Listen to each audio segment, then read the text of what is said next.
இருக்கு. Super Saravana stores, Chennai, Madurai, Kovai.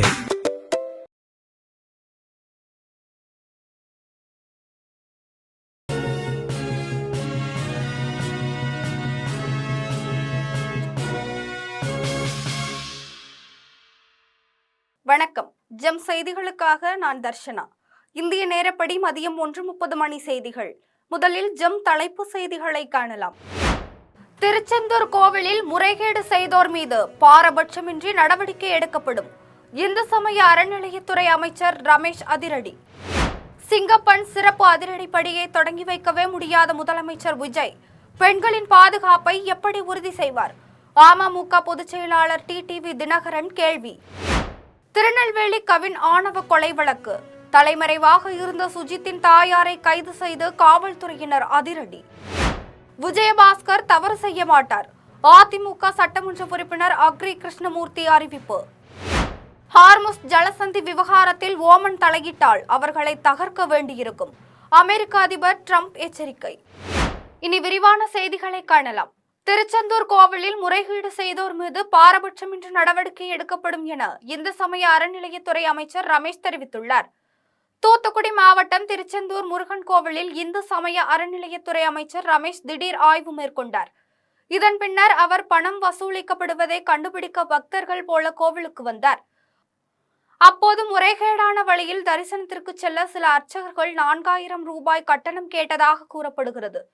இதையடுத்து அமைச்சர் நேரடியாக செயலி மூலம் பணத்தை செலுத்தியுள்ளார்.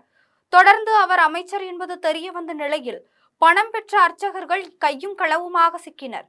இந்த சம்பவத்தை தொடர்ந்து கோவிலில் நடைபெற்று வந்த பல்வேறு முறைகேடுகள் குறித்து அமைச்சர் விசாரணை மேற்கொண்டார். அமைச்சரின் இந்த அதிரடி நடவடிக்கை திருச்செந்தூர் கோவில் வட்டாரத்தில் பெரும் பரபரப்பை ஏற்படுத்தியுள்ளது. இது தொடர்பாக இந்து சமய அறநிலையத்துறை அமைச்சர் ரமேஷ் செய்தியாளர்களை சந்தித்து பேசிய போது, திருச்செந்தூர் முருகன் கோவிலில் பொதுமக்கள், பக்தர்கள், சமூக ஆர்வலர்களின் புகார்களை தொடர்ந்து ரகசிய ஆய்வு செய்ததாக தெரிவித்தார். தரிசனத்திற்கு பணம் பெற்றுக்கொண்டு முறைகேடாக அனுப்பிய கோவில் அர்ச்சகர்கள், அதற்கு உறுதுணையாக இருந்த பணியாளர்கள், காவலாளிகள் மீது பாரபட்சமின்றி நடவடிக்கை எடுக்கப்படும் என்று உறுதியளித்தார். முறைகேட்டில் ஈடுபட்டதற்கான விளக்கங்கள் தான் கேட்கப்பட்டதே தவிர மன்னிப்பு கடிதம் கேட்கவில்லை என்று தெரிவித்தார். கோவிலில் பக்தர்கள் விரைவாக தரிசனம் செய்யவும் அடிப்படை வசதிகள் உள்ளிட்ட பல்வேறு ஆய்வுகள் மேற்கொள்ளப்பட்டது என்று கூறினார். ஆய்வின் முடிவில் அதன் அறிக்கையை வெளியிடுவதாக தெரிவித்தார். எவ்வளவு சீக்கிரம் முடிஞ்சாலும், எவ்வளவு லேட்டா முடிஞ்சாலும் கூடிய சீக்கிரம் இந்த ஆய்வறிக்கையை தயாரிச்சு மாண்புமிகு முதலமைச்சர் அவர்கள்கிட்ட இந்த ஆய்வறிக்கையை சமர்ப்பிச்சு அதன் மேல் நடவடிக்கை நிச்சயமாக எடுக்கப்படும். யாராக இருந்தாலும் நடவடிக்கை எடுக்கப்படும். எந்த பாகுபாடும் கிடையாது, எந்த பிரிவினையும் கிடையாது, எந்த சாஃப்ட் கார்னரும் கிடையாது. யாராக இருந்தாலும் தவறு செய்தால் நடவடிக்கை நிச்சயமாக மாண்புமிகு தமிழ்நாடு முதலமைச்சர் தளபதி அவருடைய ஆட்சியில் எடுக்கப்படும். சிங்கப்பன் சிறப்பு அதிரடிப்படையை தொடங்கி வைக்கவே முடியாத முதலமைச்சர் விஜய் பெண்களின் பாதுகாப்பை எப்படி உறுதி செய்வார் என அமமுக பொதுச் செயலாளர் டிடிவி தினகரன் கேள்வி எழுப்பியுள்ளார். அமமுக பொதுச் செயலாளர் டிடிவி தினகரன் தனது சமூக வலைதள பக்கத்தில் தாவேக ஆட்சி குறித்து பதிவிட்டுள்ளார். அதில் 10 வயது சிறுமிகள் தொடங்கி மூதாட்டிகள் வரை அரங்கேறும் பாலியல் வன்கொடுமை சம்பவங்கள் சட்டம் ஒழுங்கை பேணி காப்பதில் தாவேக ஆட்சி நிர்வாகத்தின் கையாளாகாத தனத்தை வெளிச்சம் போட்டு காட்டுகின்றன என்று தெரிவித்துள்ளார். முதலமைச்சராக ஜோசப் விஜய் பொறுப்பேற்றவுடன் கையெழுத்திட்ட 3 திட்டங்களில் முதன்மை திட்டமான சிங்கப்பன் சிறப்பு அதிரடிப்படையை தொடங்கி வைக்கவே முடியாத அவர்கள் பெண்களின் பாதுகாப்பை எப்படி உறுதி செய்வார் என்று கேள்வி எழுப்பியுள்ளார். புதிய டிஜிபி நியமனத்திற்கு பின்புதான் இந்த நிகழ்வு நடக்கும் என்று சொல்லப்படும் தகவல் உண்மை என்றால் தமிழகத்தில் குதிரை பேர அரசு எதற்கு என்று வினவியுள்ளார். திருநெல்வேலி கவின் ஆணவ கொலை வழக்கில் தலைமறைவாக இருந்த சுஜித்தின் தாயாரை காவல்துறையினர் கைது செய்துள்ளனர். தூத்துக்குடி மாவட்டம் ஆறுமுகமங்கலத்தைச் சேர்ந்த பட்டியலின சமூக இளைஞரான கவின் கடந்த ஆண்டு ஜூலை மாதம் 27ஆம் தேதி திருநெல்வேலி KTC நகரில் காதல் விவகாரம் காரணமாக உயிர்மாய்க்கம் செய்யப்பட்டார். இச்சம்பவம் தொடர்பாக கவினின் காதலியுடைய சகோதரர் சுஜித்தை பாளையங்கோட்டை காவல்துறையினர் கைது செய்து குண்டர் சட்டத்தில் சிறையில் அடைத்தனர். மேலும் சுஜித்தின் பெற்றோரும் தமிழ்நாடு சிறப்பு காவல்படை சார்பு ஆய்வாளர்களுமான சரவணன் மற்றும் கிருஷ்ணகுமாரி ஆகியோர் மீதும் கொலை வழக்கு பதிவு செய்யப்பட்டு இருவரும் பணியிடை நீக்கம் செய்யப்பட்டனர். இதையடுத்து சரவணன், அவரது உறவினர் ஜெயபால் மற்றும் இவ்வழக்கில் தொடர்புடைய சிலர் கைது செய்யப்பட்டனர். இதில் சரவணன் உள்ளிட்டோர் ஜாமீன் கோரி தாக்கல் செய்த மனுக்களை மதுரை உயர்நீதிமன்றம் தள்ளுபடி செய்தது. தொடர்ந்து CBCID காவல்துறையினர் இவ்வழக்கின் குற்றப்பத்திரிகையை தாக்கல் செய்து கொலை நடந்த இடத்தில் பதிவான சிசிடிவி காட்சிகள் மற்றும் தடயங்களை நீதிமன்றத்தில் சமர்ப்பித்து தீவிர விசாரணை நடத்தி வருகின்றனர். இந்நிலையில் கவின் ஆணவ கொலை வழக்கில் தலைமறைவாக இருந்த சுஜித்தின் தாயார் கிருஷ்ணகுமாரியை இன்று திருநெல்வேலியில் வைத்து காவல்துறையினர் கைது செய்தனர். நீதிமன்றம் பிடிவாரண்ட் பிறப்பித்திருந்த நிலையிலும் குற்றப்பத்திரிகையில் சுஜித்தின் தாயான காவல் ஆய்வாளர் கிருஷ்ணகுமாரி பெயர் சேர்க்கப்பட்டிருந்த நிலையிலும் சிபிசிஐடி காவல்துறையினர் கைது செய்து விசாரணை நடத்தி வருகின்றனர். விஜயபாஸ்கர் தவறு செய்ய மாட்டார் என தான் நினைப்பதாக அதிமுக சட்டமன்ற உறுப்பினர் அக்ரி கிருஷ்ணமூர்த்தி தெரிவித்துள்ளார். திருவண்ணாமலை மாவட்ட அதிமுக அலுவலகத்தில் கலசப்பாக்கம் தொகுதி சட்டமன்ற உறுப்பினர் அக்ரி கிருஷ்ணமூர்த்தி செய்தியாளர்களை சந்தித்து பேசினார். அப்போது சிறு கருத்து வேறுபாடுகளால் கட்சியை விட்டு வெளியே சென்றவர்கள் தற்போது மீண்டும் தங்களோடு இணைந்துள்ளனர். கட்சியில் இருந்து பிரிந்து சென்றவர்கள் மீண்டும் கட்சிக்குள் வந்ததால் அதே பொறுப்பு கொடுப்பது குறித்து எடப்பாடி பழனிசாமி முடிவு செய்வார் என்று கூறினார். தொடர்ந்து விஜயபாஸ்கர் தவறு செய்ய மாட்டார் என தான் நினைப்பதாக தெரிவித்தார். ஹார்முஸ் ஜலசந்தி விவகாரத்தில் ஓமன் தலையிட்டால் அவர்களை தகர்க்க வேண்டியிருக்கும் என அமெரிக்க அதிபர் ட்ரம்ப் எச்சரிக்கை விடுத்துள்ளார். ஈரான் அணு ஆயுதம் தயாரிக்க முயற்சிப்பதாக கூறி அந்த நாட்டின் மீது கடந்த பிப்ரவரி மாதம் அமெரிக்கா மற்றும் இஸ்ரேல் நாடுகள் இணைந்து தாக்குதல் நடத்தின. இதன் காரணமாக ஈரான் ஹார்முஸ் ஜலசந்தியை முற்றிலும் மூடியது. இந்நிலையில் ஹார்முஸ் ஜலசந்தியை ஓமனுடன் சேர்ந்து கூட்டாக நிர்வகிக்க இருப்பதாக ஈரான் முன்மொழிந்திருப்பதாக தகவல்கள் வெளியாகியுள்ளது.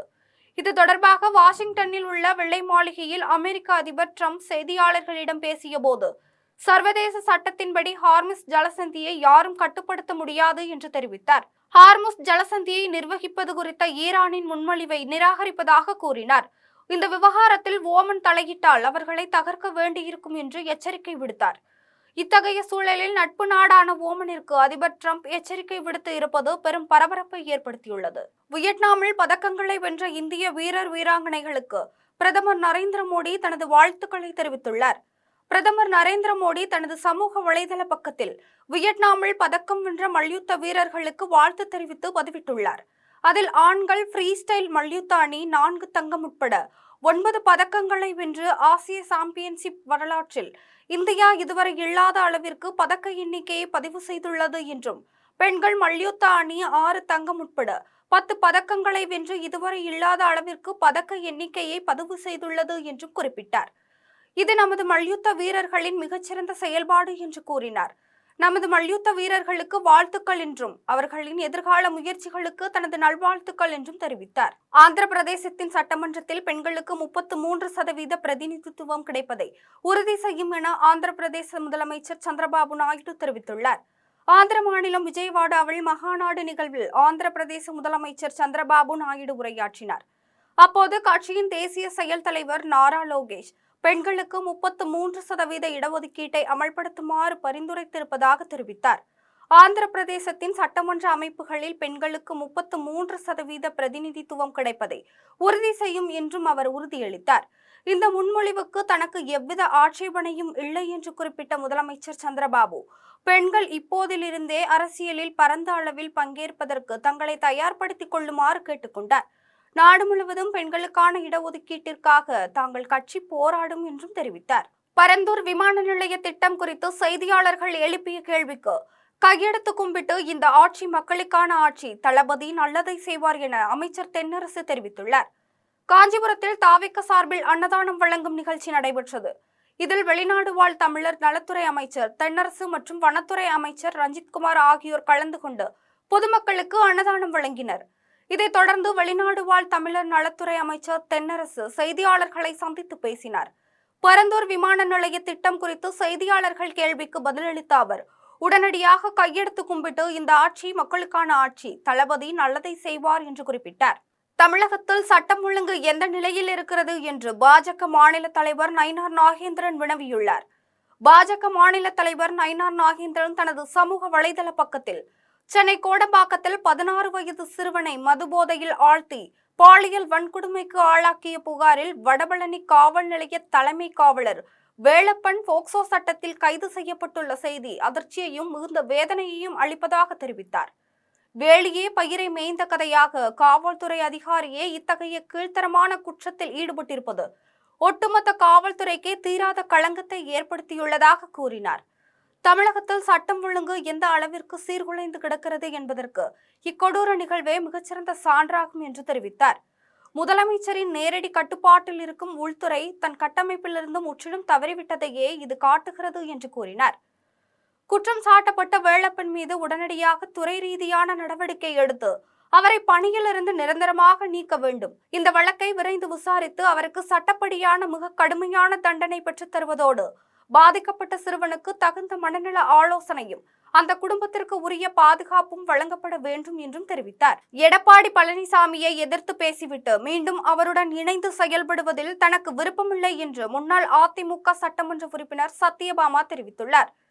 திருப்பூர் மாவட்டம் தாராபுரத்தில் முன்னாள் அதிமுக சட்டமன்ற உறுப்பினர் சத்யபாமா செய்தியாளர்களை சந்தித்து பேசினார். அப்போது திமுகவுடன் இணைந்து ஆட்சி அமைப்பது குறித்து எடப்பாடி பழனிசாமி தங்களிடம் பேச்சுவார்த்தை நடத்தியதாக கூறினார். ஆனால் திமுக தரப்பில் விசிக கட்சி தலைவர் திருமாவளவன் முதலமைச்சராக இருக்க வேண்டும் என்று வலியுறுத்தியதாக தெரிவித்தார். இதனால் எஸ்பி வேலுமணி மற்றும் CV சண்முகம் தலைமையில் ஒரு அணியாக சில சட்டமன்ற உறுப்பினர்கள் செயல்பட்டனர். எடப்பாடி பழனிசாமி தலைமையில் மற்றொரு அணி செயல்பட்டது. அப்போது CV சண்முகம் தமிழக வெற்றி கழகத்திற்கு ஆதரவு அளித்தால் நாம் ஆளுங்கட்சியை போல செயல்படலாம் என்று ஆலோசனை கூறினார். ஆனால் அதற்கு எடப்பாடி பழனிசாமி சம்மதம் தெரிவிக்கவில்லை.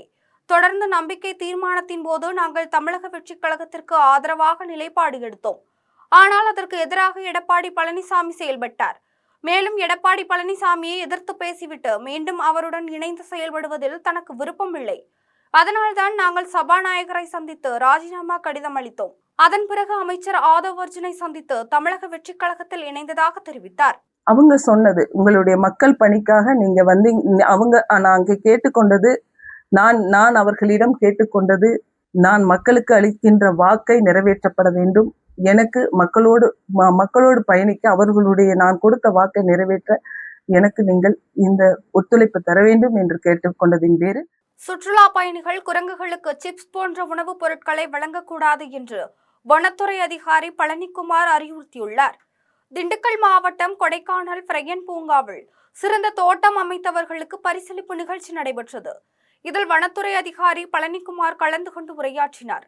அப்போது கொடைக்கானலுக்கு வரக்கூடிய சுற்றுலா பயணிகள் மலைச்சாலைகளில் குப்பைகளை வீசி எறியக்கூடாது என்றும் இது குறித்த விழிப்புணர்வை தங்களது குழந்தைகளுக்கு சொல்லித்தர வேண்டும் என்றும் கேட்டுக்கொண்டார். மேலும் சாலையோரங்களில் உள்ள குரங்குகளுக்கு சிப்ஸ் போன்ற உணவுப் பொருட்களை கொடுத்து அவற்றுக்கு மூட்டு வலியை ஏற்படுத்தும் வகையில் நாம் செயல்பட்டு வருகிறோம். இதன் காரணமாக குரங்குகள் மரம் மீது ஏற முடியாமல் உணவு சங்கிலி முறையை மறந்து மனிதர்கள் கொடுக்கும் உணவை எதிர்பார்த்து வருவதாக வேதனையுடன் தெரிவித்தார். அரக்கோணத்தில் கூட்டுறவுத்துறை அமைச்சர் காந்தியை மாவட்ட காவல் கண்காணிப்பாளர் மரியாதை நிமித்தமாக நேரில் சந்தித்து வாழ்த்து தெரிவித்தார். ராணிப்பேட்டை மாவட்டம் அரக்கோணம் புதிய சட்டமன்ற உறுப்பினர் அலுவலக திறப்பு விழா நடைபெற்றது. விழாவில் கூட்டுறவுத்துறை அமைச்சர் காந்தி கலந்து கொண்டு அலுவலகத்தை திறந்து வைத்தார். அப்போது மாவட்ட காவல் கண்காணிப்பாளர் சிபின் மரியாதை நிமித்தமாக அமைச்சரை நேரில் சந்தித்து வாழ்த்து தெரிவித்தார். தொடர்ந்து அரக்கோணம் கோட்டாட்சியர் ரமேஷ், தமிழ்நாடு வணிகர் சங்கங்களின் பேரமைப்பு மாநில இணைச் செயலாளர் எத்திராஜ், ரோட்டரி சங்க தலைவர் மனோகர் பிரபு, தமிழ் படைப்பாளர்கள் சங்கம் சுந்தர்ராஜ் உள்ளிட்டோர் சந்தித்து வாழ்த்து தெரிவித்தனர். இதன் பின்னர் உலக பட்டினி தினத்தையொட்டி அமைச்சர் 300 பேருக்கு உணவு வழங்கினார். இலங்கையில் நடைபெற்ற இளைஞர்களுக்கான காமன்வெல்த் செஸ் போட்டி இந்தியா சார்பில் சென்னையை சேர்ந்த சிறுமி பூஜாஸ்ரீ பங்கேற்று ஒரு தங்கம் மற்றும் 2 வெள்ளிப் பதக்கங்களை வென்று சாதனை படைத்துள்ளார். இலங்கையில் இளைஞர்களுக்கான காமன்வெல்த் செஸ் போட்டி 15 நாட்கள் நடைபெற்றது. இப்போட்டியில் இந்தியா, மலேசியா, சிங்கப்பூர், கென்யா, மாலத்தீவு உள்ளிட்ட பல்வேறு நாடுகளைச் சேர்ந்த 500 வீரர்கள் கலந்து கொண்டனர். இதில் இந்தியா சார்பில் 12 வயதுக்குட்பட்ட சிறுமியர் பிரிவில் சென்னையை சேர்ந்த சிறுமி பூஜாஸ்ரீ பங்கேற்று ஒரு தங்கம் மற்றும் 2 வெள்ளிப் பதக்கங்களை வென்று சாதனை படைத்தார். போட்டிகளை முடித்துக்கொண்டு சென்னை திரும்பிய அவருக்கு பெற்றோரும் உறவினர்களும் உற்சாக வரவேற்பு அளித்தனர். இதன் பின்னர் பூஜாஸ்ரீ செய்தியாளர்களிடம் பேசிய போது கிராண்ட் மாஸ்டர் ஆவதுதான் தன்னுடைய இலக்கு என்று தெரிவித்தார். நான் இப்போ காமன்வெல்த் விளாட்னேன். அதில் வந்து 500 பிளேஸ்க்கு மேலே பார்ட்டிசிபேட் பண்ணாங்க. அதில் நான் 100 வேர்ல்டு கேர்ள்ஸில் பிளிட்ஸில் கோல்டு மெடல் வின் பண்ணியிருக்கேன். அப்புறம் கிளாசிக்கல் சில்வர் மெடலும் ரேபிட் சில்வர் மெடலும் வின் பண்ணியிருக்கேன். அப்புறமா நான் வந்து வேர்ல்டுக்கும் ஏஷியனுக்கும் செலக்ட் ஆகிருக்கேன். ஏஷியன் சைனாவில் நடக்குது, வேர்ல்டு மட்டுமே ஜார்ஜியாவில் நடக்குது. அங்கவும் நான் தனியாக தான் போகிறேன். மங்களம்புதூரில் தெருவிளக்குகள் எரியாததால் பொதுமக்கள் இருளில் தவித்து பெரும் அவதிக்கு உள்ளாகி வருகின்றனர். திருவண்ணாமலை மாவட்டம் மங்களம்புதூரில் ஒரு வார காலமாக தினமும் இரவு நேரங்களில் 20க்கும் மேற்பட்ட தெருவிளக்குகள் எரியாததால் பொதுமக்கள் இருளில் தவித்து பெரும் அவதிக்கு உள்ளாகி வருகிறார்கள். இது தொடர்பாக ஊராட்சி நிர்வாகம் உடனடியாக நடவடிக்கை எடுக்க வேண்டும் என பொதுமக்கள் கோரிக்கை விடுத்தனர். விருதாச்சலத்தில் பயிர்க்கடன் முழுவதையும் தள்ளுபடி செய்ய வேண்டும் என்று வலியுறுத்தி விவசாயிகள் ஆர்ப்பாட்டத்தில் ஈடுபட்டனர். சட்டமன்ற தேர்தலின் போது தாவேக தேர்தல் அறிக்கையில் சிறு குறு விவசாயிகள் கூட்டுறவு வங்கியில் பெற்ற பயிர்க்கடன் முழுமையாக ரத்து செய்யப்படும் என்று உறுதியளிக்கப்பட்டது. இந்நிலையில் 50,000 ரூபாய் வரை கடன் பெற்ற விவசாயிகளுக்கு பயிர்க்கடன் தள்ளுபடி செய்யும் என்று அறிவித்துள்ளது. இதனால் விவசாயிகள் மத்தியில் பெரும் அதிருப்தி நிலவுகிறது. எனவே பயிர்க்கடன் முழுவதையும் தள்ளுபடி செய்ய வேண்டும் என்று கடலூர் மாவட்டம் விருதாச்சலத்தில் விவசாய சங்க நிர்வாகி பாலகிருஷ்ணன் தலைமையில் கண்டன ஆர்ப்பாட்டம் நடைபெற்றது. ஆர்ப்பாட்டத்தில் சுரேஷ், ராமர், சக்திவேல், முத்துவேல் உள்ளிட்ட 200க்கும் மேற்பட்ட விவசாயிகள் கலந்து கொண்டு தமிழக அரசுக்கு எதிராக கண்டன கோஷங்களை எழுப்பினர். ஆனைமலை புலிகள் காப்பக வனச்சரகத்திற்கு உட்பட்ட மானாம்பள்ளி சுற்றுப்பகுதியில் 1.5 வயதுடைய பெண் சிறுத்தை ஒன்று உயிரிழந்துள்ளது. கோவை ஆனைமலை புலிகள் காப்பக வனச்சரகத்திற்கு உட்பட்ட மானாம்பள்ளி சுற்றுப்பகுதியில் வனத்துறை களப்பணியாளர்கள் ரோந்து பணியில் ஈடுபட்டிருந்த போது 1.5 வயதுடைய பெண் சிறுத்தை ஒன்று இறந்து கிடப்பது தெரிய வந்தது.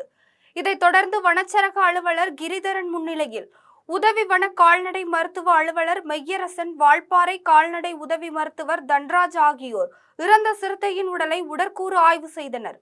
உடற்கூறு ஆய்வில் சிறுத்தை தனது இரையை வேட்டையாட முயன்ற போது ஏற்பட்ட காயங்களால் உடல்நலம் குன்றி உயிரிழந்தது தெரிய வந்தது. மேலும் ஆய்வக பரிசோதனைக்காக சிறுத்தையின் உடற்பாகங்கள் சில சேகரிக்கப்பட்டு அனுப்பப்பட்டன. அதன் பின்னர் குழுவினர் முன்னிலையிலேயே அச்சிறுத்தையின் உடல் முழுமையாக எரியூட்டப்பட்டது. நத்தம் கோவில்பட்டியில் உள்ள கைலாசநாதர் கோவில் தேரோட்டத்தில் ஆயிரக்கணக்கான பக்தர்கள் கலந்து கொண்டு வடம் பிடித்து தேர் இழுத்தனர்.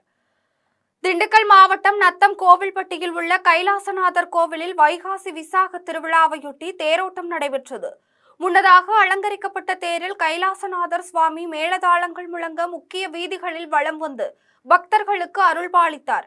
இதில் ஆயிரக்கணக்கான பக்தர்கள் கலந்து கொண்டு வடம் பிடித்து தேர் இழுத்தனர். தமிழ்நாடு சட்டமன்ற தேர்தலில் காங்கிரஸ் கட்சியின் தொகுதி தேர்வு மற்றும் வேட்பாளர் தேர்வில் மிகப்பெரிய முறைகேடு நடந்துள்ளது என நாடாளுமன்ற உறுப்பினர் ஜோதிமணி குற்றம் சாட்டியுள்ளார். காங்கிரஸ் நாடாளுமன்ற உறுப்பினர் ஜோதிமணி தனது சமூக வலைதள பக்கத்தில் சட்டமன்ற தேர்தலில் காங்கிரஸ் முறைகேடு நடந்துள்ளதாக கூறி பதிவிட்டுள்ளார். அதில் தமிழ்நாடு சட்டமன்ற தேர்தலில் காங்கிரஸ் கட்சியின் தொகுதி தேர்வு மற்றும் வேட்பாளர் தேர்வில் மிகப்பெரிய முறைகேடு நடந்துள்ளது என்று சர்வே என்ற பெயரில் மிகப்பெரிய ஊழல் நடைபெற்றுள்ளது என்றும் குற்றம் சாட்டினார். கட்சிக்கு நீண்ட காலம் பணியாற்றியவர்களை புறக்கணித்துவிட்டு புதியவர்கள் மற்றும் வெற்றி வாய்ப்பில்லாத பலருக்கு வாய்ப்பளிக்கப்பட்டுள்ளது என்று குறிப்பிட்டுள்ளார். காங்கிரஸ் கட்சி உண்மையிலேயே தன்னை சீரமைத்துக் கொள்ள விரும்பினால் தமிழ்நாடு சட்டமன்ற தேர்தல் தொடர்பான விசாரணையை முறையாக நடத்த வேண்டும். கட்சிக்குள் நடக்கும் இதுபோன்ற தவறுகள் காங்கிரஸ் கட்சி தொண்டர்களின் நம்பிக்கையை குலைத்து வருகிறது என்றும் நேர்மையோடும் வெளிப்படைத்தன்மையோடும் கட்சியை செயல்படுத்த வேண்டும் என்றும் கூறினார். கொடைக்கானல் மலைப்பகுதியில் உள்ள குறிஞ்சி ஆண்டவர் முருகன் கோவிலில் பழனி சட்டமன்ற உறுப்பினர் ரவி மனோகர் கலந்து கொண்டு சாமி தரிசனம் செய்தார். திண்டுக்கல் மாவட்டம் கொடைக்கானல் மலைப்பகுதியில் உள்ள குறிஞ்சி ஆண்டவர் முருகன் கோவிலில் 31வது மலர் வழிபாட்டு விழா தனியார் நட்சத்திர விடுதியில் சார்பில் நடைபெற்றது. இந்நிகழ்ச்சிக்கு பழனி சட்டமன்ற உறுப்பினர் ரவி மனோகர் கலந்து கொண்டு சாமி தரிசனம் செய்தார். இதன் பின்னர் கோவில் நிர்வாகம் சார்பில் அவருக்கு மரியாதை செலுத்தும் விதமாக பரிவட்டம் கட்டப்பட்டது. இவ்விழாவில் கொடைக்கானல் நகர் பகுதியில் உள்ள பொதுமக்கள் மற்றும் சுற்றுலா பயணிகள் அனைவரும் வருகை புரிந்து முருகனை தரிசித்து சென்றனர். இதில் குறிஞ்சிமலை குமரனுக்கு பல ஆயிரம் வண்ணமலர்கள் அலங்கரிக்கப்பட்டதும் குறிப்பிடத்தக்கது. அரக்கோணத்தில் சீரான மின்சாரம் வழங்க வலியுறுத்தி பரமேஸ்வரமங்கலம் கிராம மக்கள் திடீர் சாலை மறியல் போராட்டத்தில் ஈடுபட்டனர். ராணிப்பேட்டை மாவட்டம் அரக்கோணம் அருகே பரமேஸ்வரமங்கலம் கிராமத்தில் கடந்த சில தினங்களாக அடிக்கடி மின்தடை ஏற்பட்டு வந்துள்ளது. இதுகுறித்து கிராம மக்கள் சம்பந்தப்பட்ட அதிகாரிகளுக்கு புகார் அளித்தும் எந்தவித நடவடிக்கையும் எடுக்கப்படவில்லை. இதனால் ஆத்திரமடைந்த கிராம மக்கள் சீரான மின்சாரம் வழங்க வலியுறுத்தி அரக்கோணத்தில் திடீர் சாலை மறியலில் ஈடுபட்டனர். இதன் காரணமாக அரக்கோணம் காஞ்சிபுரம் மாநில நெடுஞ்சாலையில் போக்குவரத்து முழுமையாக பாதிக்கப்பட்டது. இதுகுறித்து தகவல் அறிந்த காவல்துறையினர் சம்பவ இடத்திற்கு விரைந்து வந்து பொதுமக்களிடம் பேச்சுவார்த்தை நடத்தியதை தொடர்ந்து அனைவரும் கலைந்து சென்றனர். இனி வருவது திரையுலக செய்திகள். பிரபல நடிகர் சூர்யா நடிக்கும் விஸ்வநாத் அண்ட் சன்ஸ் என்ற புதிய திரைப்படம் ஆகஸ்ட் மாதம் 14ஆம் தேதி வெளியாக உள்ளதாக படக்குழுவினர் தெரிவித்துள்ளனர். பிரபல நடிகர் சூர்யா நடிப்பில் சமீபத்தில் வெளியான கருப்பு திரைப்படம் ரசிகர்களின் வரவேற்பை பெற்று வசூலில் சாதனை படைத்துள்ளது.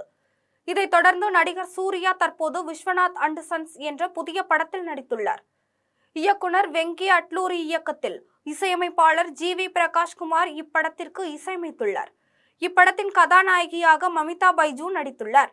இதில் ராதிகா சரத்குமார் மற்றும் ரவீனா தாண்டன் ஆகியோர் முக்கிய கதாபாத்திரத்தில் நடித்துள்ளனர். இதற்கிடையே இப்படத்தின் படப்பிடிப்பு நிறைவடைந்த நிலையில் ஆகஸ்ட் மாதம் 14ஆம் தேதி திரையரங்குகளில் வெளியாக உள்ளது.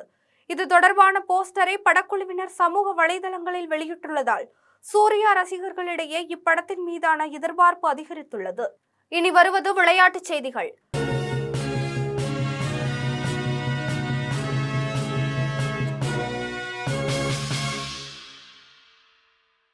IPL 20 ஓவர் கிரிக்கெட் தொடரின் இறுதிப் போட்டிக்கான 2வது தகுதிச் சுற்று போட்டியில் ராஜஸ்தான் ராயல்ஸ் மற்றும் குஜராத் டைட்டன்ஸ் அணி இன்று மோதுகின்றன. பஞ்சாப் மாநிலம் நியூ சண்டிகரில் 19வது IPL 20 ஓவர் கிரிக்கெட் தொடரின் இறுதிப் போட்டிக்கான 2வது தகுதிச் சுற்று போட்டி இன்று நடைபெறுகிறது. இந்த போட்டியில் ராஜஸ்தான் ராயல்ஸ் மற்றும் குஜராத் டைட்டன்ஸ் அணிகள் மோதுகின்றன.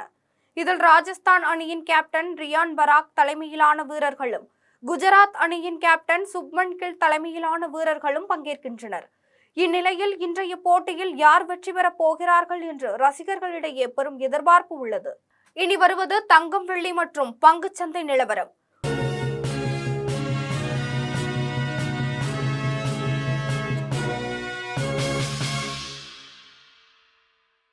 சென்னையில் ஆபரண தங்கம் இன்று ஒரு சவரன் 1,16,800 ரூபாய்க்கும் விற்பனை செய்யப்படுகிறது.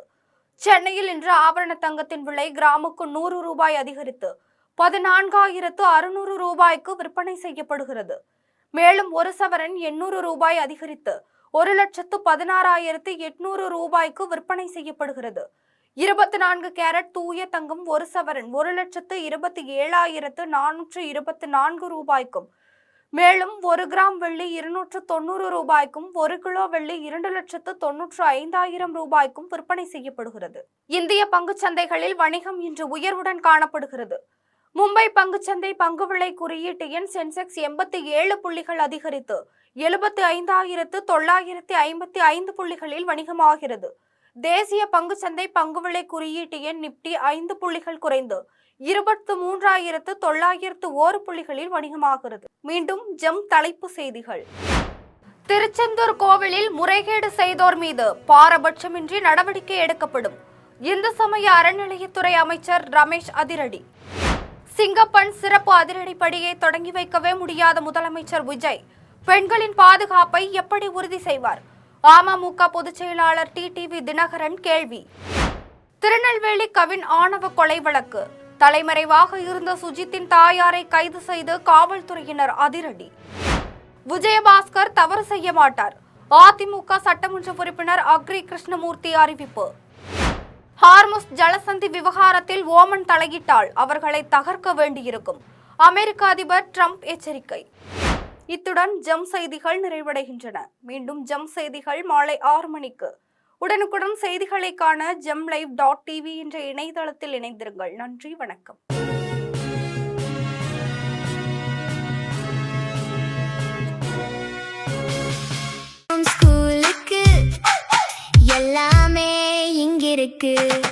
Super Saravana stores, Chennai, Madurai, Kovai.